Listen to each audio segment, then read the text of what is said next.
जैसे कि आप सबको पता है कि मकआउट का जो ऑड सेमेस्टर एग्जामिनेशन है वो जल्दी स्टार्ट होने वाला है। एंड ये जो एग्जामिनेशन है ये आपका ऑफलाइन मोड में कंडक्ट करवाया जाएगा। तो ये काफ़ी इंपॉर्टेंट बन जाता है कि आपके पास जो भी समय है, जो भी लास्ट डेज है, कैसे यूटिलाइज करें सो दैट आपका जो आउटपुट है काफ़ी बेहतर आ सके। तो सब कुछ इंपॉर्टेंट पॉइंट डिस्कस कर रहे होंगे कि आपको लास्ट के डेज में आपको जो पढ़ाई है कैसे प्रोसेस करें। एंड वो प्रोसेस करोगे तो ऑब्वियसली पासिंग मार्क्स तो आप अटेंड कर ही लोगे। कई सारे स्टूडेंट ऐसे जो पासिंग मार्क्स के लिए सोच रहे कि मैं 40+ ला सकता हूँ कि नहीं ला सकता हूँ आउट ऑफ 100। तो पासिंग मार्क्स आप ला ही लोगे, ठीक है, बिकॉज आप मकआउट के अंडर में हो। कोई ज़्यादा टफ नहीं होता एग्जामिनेशन या कोई ज़्यादा स्ट्रिक्ट चेकिंग नहीं होता है। लाइक हम लोग का भी एग्जामिनेशन हुआ था दिसंबर में, आपका जो 7th सेमेस्टर था। तो मैं समझ रहा हूँ कि लाइक कैसे एग्जामिनेशन हो सकता है, एक्सपेक्टेशन क्या है। तो सब कुछ आपको इंपॉर्टेंट पॉइंट में डिस्कस करूँगा। एंड अगर वो फॉलो करते हो तो ऑब्वियसली आपका जो आउटपुट है, आपका जो एक्सपेक्टेशन है कि हाँ जी मैं इतना स्कोर एक्सपेक्ट कर सकता हूँ, आप उसे बेहतर ही करोगे, मतलब बेहतर अचीव करोगे। बाकी जो बच्चे पहली बार चैनल पर आए तो बता दो, इस चैनल पर आपको कई सारे कंटेंट मिल रहे होंगे रिगार्डिंग मकआउट। एंड आपको लगता है कि इसके रिगार्डिंग कोई और टॉपिक पर एक वीडियो चाहिए तो प्लीज़ आप कमेंट में कमेंट कर दीजिए। मैं ट्राई करूँगा उस टॉपिक के ऊपर भी वीडियो बना देने का। तो आपके जो भी फ्रेंड है, आपके जो भी व्हाट्सएप ग्रुप है, ये वीडियो शेयर कर दीजिए। एंड पहली बार चैनल पर आए तो उसको लाइक सब्सक्राइब जरूर कर दीजिए। तो बात करते हैं इंपॉर्टेंट पॉइंट्स जो कि आपको फॉलो करना चाहिए लास्ट के डेज में। एंड वो ज़रूर कीजिए। एंड ये करते हो तो जैसे मैंने बताया आपका जो आउटपुट है काफ़ी बढ़िया आएगा। सबसे पहला इंपॉर्टेंट पॉइंट है, टेक्स्ट बुक जो है उसको अवॉइड करने का ट्राई कीजिए। अभी जो समय है, अब टेक्स्ट बुक पढ़ने का टाइम नहीं रहा। प्रॉब्लम क्या है, जब टेक्स्ट बुक पढ़ते हैं तो एक ही टॉपिक पर कुछ ज़्यादा समय स्पेंड करते हैं। लेकिन अभी का जो समय है, आपको हर एक टॉपिक पर मतलब कि प्रॉपर टाइम इन्वेस्ट करना ही पड़ेगा। सपोज़ आपके पास कोई एक चैप्टर है, ठीक है, वहाँ पर टोटल 12 टॉपिक है। आपको पता नहीं कि 12 टॉपिक में से कौन सा टॉपिक कंफर्म आएगा ही आएगा। तो आपको करना है कि 12 टॉपिक ही पढ़ना है, ठीक है। एंड 12 टॉपिक अगर पढ़ने जाओगे तो हो सकता है जो टेक्स्ट बुक में जो लिखा गया है उस पर कवर करने के लिए वो काफ़ी लंबा वक्त लग जाएगा। तो जो बाकी सब जो चैप्टर है उसमें प्रॉपर टाइम नहीं दे पाओगे। एंड होता क्या है कि आपको पता है नहीं कि इस टॉपिक से क्वेश्चन आएगा कि नहीं आएगा। एंड बच्चे करते क्या है, कोई टॉपिक का टफ लगता है तो स्किप कर देते हैं। तो कोई भी टॉपिक स्किप नहीं करना है। होता है लाइक कि कोई कोई टॉपिक ऐसे होते हैं जो काफ़ी टफ है, आप प्रॉपर तरीके से समझ नहीं आ रहा है, ठीक है, लेकिन आपको एटलीस्ट कुछ परसेंटेज समझना ही होगा। अगर 20% समझ में आया तो 20% ही समझो, 30% आया तो 30% ही समझो। ऐसा नहीं कि मुझे 60% में समझूंगा तभी उसको आगे पढ़ूंगा, ऐसा नहीं है। क्योंकि कोई अगर क्वेश्चन आता है उसके रिगार्डिंग एंड आप कुछ भी लिखते हो तो आपको मार्क्स मिलेगा ही मिलेगा। कई सारे स्टूडेंट सोचते कि लाइक सपोज कोई टॉपिक है काफ़ी बड़ा है एंड वो समझ में नहीं आ रहा है, ठीक है, आप 10% ही समझिए, आप 20% ही समझिए, लेकिन समझिए। एंड अगर उस टॉपिक से अगर 5 नंबर आता है कोई क्वेश्चन में, ठीक है, 5 नंबर है, एंड आपको थोड़ा बहुत भी आता है, सपोज 5 नंबर है तो आप सिर्फ 2 या 3 लाइन ही लिख दिए हो, ठीक है, तो आप कितना एक्सपेक्ट कर सकते हो। तो वहाँ से आपको हार्डली एटमोस्ट 2 नंबर तो मिल ही जाएगा। एंड देखो ये 2 नंबर भी इंपॉर्टेंट बन जाता है। मतलब पॉइंट ये है कि आप 5 है, ठीक है, आपको 4 नहीं मिला, 5 नहीं मिला, लेकिन 2 तो मिल गया ना। तो इसका ये मैं बोलना चाहता हूँ कि आपको हर एक टॉपिक को टच करना ही पड़ेगा।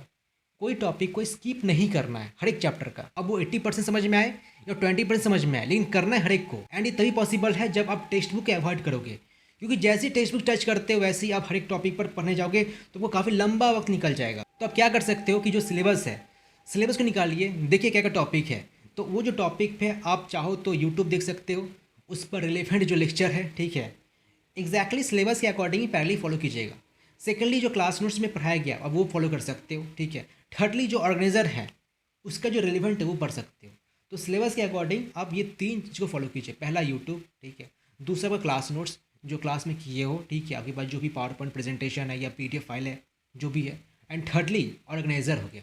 तो ये 3 चीज़ को पैरेलली पढ़िए सिलेबस के अकॉर्डिंग, ओके। टेक्स्ट बुक तभी रिफ़र करना जब बहुत ही मतलब डिफिकल्ट लग रहा है इन तीनों करने के बाद। एंड ये तीनों कर लेते हो तो हर एक टॉपिक आप पढ़ ही लोगे आराम से। ऐसा नहीं लगे कि हर एक टॉपिक पर मैं टाइम दे रहा हूँ दे रहा हूँ दे रहा हूँ, ऐसा नहीं लगे आपको, ठीक है।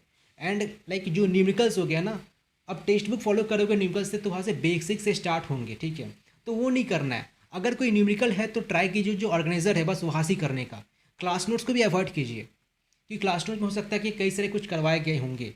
एंड जो ऑर्गेनाइजर है, देखो जो मॉडल क्वेश्चन है, मॉडल क्वेश्चन ऐसा लिखा रहता है, ठीक है, ऑर्गेनाइजर नहीं तो खरीद लो जा करके अभी तुरंत। एंड वहाँ पर मॉडल क्वेश्चन लिखा रहता है तो मॉडल क्वेश्चन को कर लो। अब यहाँ पर एक सवाल बनता है कि ऑर्गेनाइजर से कितना रिपीटेड क्वेश्चन आ सकता है। मैंने जो एग्ज़ाम दिया था जो हम लोग का दिसंबर में हुआ था, तो सच बता रहा हूँ कि कुछ कुछ पेपर ऐसे थे जहाँ से मतलब बहुत ही कम आया था। जो ऑर्गेनाइज़र है मतलब कि रेलिवेंट काफ़ी कम थे। एंड कुछ कुछ पेपर ऐसे थे अच्छे खासे ऑर्गेनाइजर से आ चुके थे, 60%, 55%, ठीक है। एंड कुछ कुछ ऐसे जो 30% ही सिर्फ आए थे। तो बिल्कुल भी एकदम से डिपेंडेंट मत रह जाना ऑर्गेनाइजर से। इसलिए मैंने बताया कि आपको क्लास नोट्स भी फॉलो करना पड़ेगा साथ ही साथ। सेकेंडली एक चीज़ काफ़ी इंपॉर्टेंट है कि आपको अभी से ट्राई कीजिए जो मोस्ट टफ चैप्टर आपको जो लग रहा है उसका हैंड रिटेन नोट्स बनाने का। आपको लग सकता है इतना कम टाइम में कैसे हैंड रिटेन में नोट्स बनाओ, तो आपको सबका नहीं बनाना है, जो टफ लगता है उसका बना के रख लीजिए। अब देखो जो टफ लगता है बार बार लेक्चर देखोगे, बार बार आप बुक खोलोगे, बार बार आप पीडीएफ ओपन करोगे तो सही नहीं है। एक प्रॉपर चार्ट बनाइए कि अच्छा जी ये टॉपिक टफ है, ठीक है, ये जो क्वेश्चन है कन्फर्म आएगा ही आएगा, मतलब कन्फर्म आएगा ही आएगा। ये जो क्वेश्चन है ये जो थ्योरी वाला ये कन्फर्म आएगा ही आएगा। तो काम करो एक वाइट पेज में वो नोट करके रख लो। तो बार बार आपको मतलब यूट्यूब का जो लेक्चर हो गया, आपका जो क्लास नोट्स हो गया, आपका जो ऑर्गेनाइजर हो गया, वो नहीं पढ़ना पड़ेगा।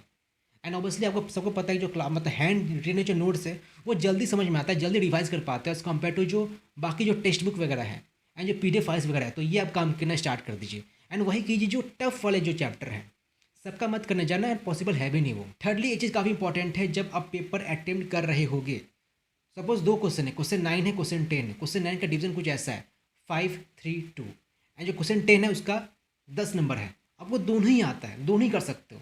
ट्राई कीजिए जो क्वेश्चन नंबर जो 9 है उसके अटेम्प्ट करने का, बजाय जो क्वेश्चन नंबर 10 है, ठीक है। तो ये बताया था, आप चाहो तो देख सकते वीडियो। मीन्स अगर दोनों का सेम वेटेज है 9, 10 का एंड 9 में डिवीजन किया गया, आपको दोनों ही आता है तो 9 को अटेम्प्ट कीजिए। अगर 10 नहीं है तो ऑब्वियसली 9 ही अटेम्प्ट करना पड़ेगा, अगर 9 नहीं आता तो ऑब्वियसली 10 ही अटेम्प्ट करना पड़ेगा। एक फोर्थ पॉइंट काफ़ी मज़ेदार पॉइंट है, ठीक है।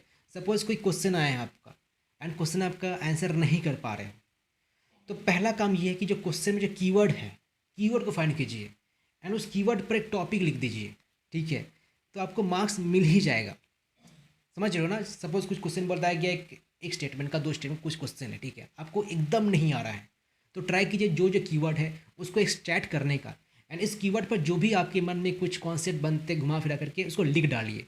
मार्क्स कन्फर्म मिल ही जाएगा आपको। 5 है तो 3 कन्फर्म मिल ही जाएगा। इसको अप्लाई करना काफ़ी काम आएगा कि जो कीवर्ड है कीवर्ड को एक्सट्रैक्ट करो एंड उस कीवर्ड के ऊपर एक लंबा सा कुछ लिख डालो, ठीक है।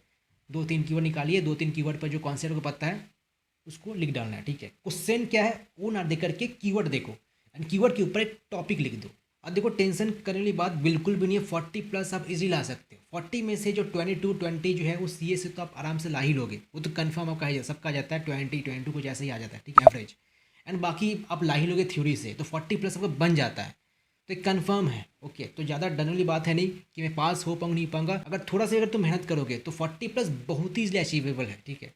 मैं तो आपको यही बोलूँगा कि आप टारगेट जो है वो 80+ करके रखिए, 75+ का रखिए। 90+ ऑब्वियसली वो कुछ ज़्यादा हो जाता है, लेकिन हाँ जी 75+ इज़ अचीवेबल, आप ला सकते हो। सो मैंने जो बताया है स्टार्टिंग से उसको प्लीज़ एक बार रिकैप करके देख लीजिए, मैंने जो बताया था, ठीक है, एंड उसको फॉलो कीजिए एंड आपके पास जो भी समय है आप बेहतर परफॉर्म कर ही लोगे। बाकी कुछ भी डाउट है इसके बाद भी आप चाहो तो मुझसे इंस्टा पर कमेंट कर सकते हो, मैं ट्राई करूँगा जल्द से जल्द जो भी बच्चे का जो क्वेरी है उसको आंसर कर देने का, या आप चाहो तो यूट्यूब का जो कमेंट बॉक्स से कमेंट कर सकते हो। एंड कोई टॉपिक पर वीडियो चाहिए, आपको लगता है कि हाँ जी इस टॉपिक पर वीडियो बनाना है, तो प्लीज़ वो भी मेंशन कर दीजिए।